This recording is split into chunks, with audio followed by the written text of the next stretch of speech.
السلام علیکم. جی وعلیکم السلام، فرمائیے. پہلے تو میں آپ کا سب کا دونوں کا بہت بہت شکریہ ادا کرنا چاہتی ہوں. حضرت صاحب کو کہنا چاہتی ہوں کہ ان سے میں نے جو وظیفہ لیا تھا ماشاءاللہ مجھے وہ کامیاب ہوا ہے. میں ان کا اللہ نے میری وہ دعا سن لی ہے. اب مجھے ایک اور مسئلہ ہے. تو میں شکاگو میں رہتی ہوں، میرا نام منزہ ہے. تو میں نا اپنا گیس اسٹیشن چلاتی ہوں. وہاں پہ نا بہت چھوٹے چھوٹے بچے آتے ہیں، لوگ آتے ہیں.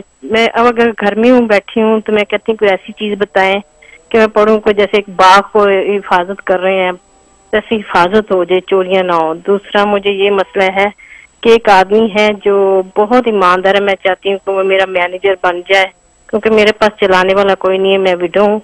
تو وہ میں چاہتی ہوں کہ وہ میرا آ جائے، وہ سنبھال لے. بس یہ مجھے بتا دیں. اوکے، شکریہ شکریہ.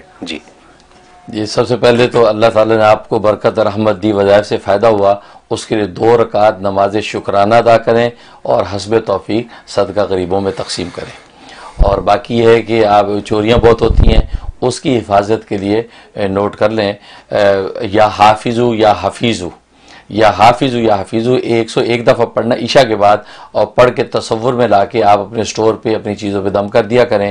اس سے انشاءاللہ چوریوں سے حفاظت رہے گی. اور دوسرا وہ صاحب آ جائیں، آپ کے مینیجر بن جائیں، اس کے لیے سورۃ النمل آیت نمبر 30 اور 31 یہ 41 مرتبہ پڑھنی ہے. ظہر کے بعد پڑھیں یا فجر کے بعد پڑھیں. پڑھ کے جو دعا کرنی ہے اول آخر 11 مرتبہ درود شریف، اور یہ 71 ڈیز کی نیت سے شروع کر لیں. انشاءاللہ اللہ کے رحمت سے وہ وہاں آ جائیں گے، ایز اے مینیجر کام کریں گے، اور انشاءاللہ آپ کو ان سے فائدہ پہنچے.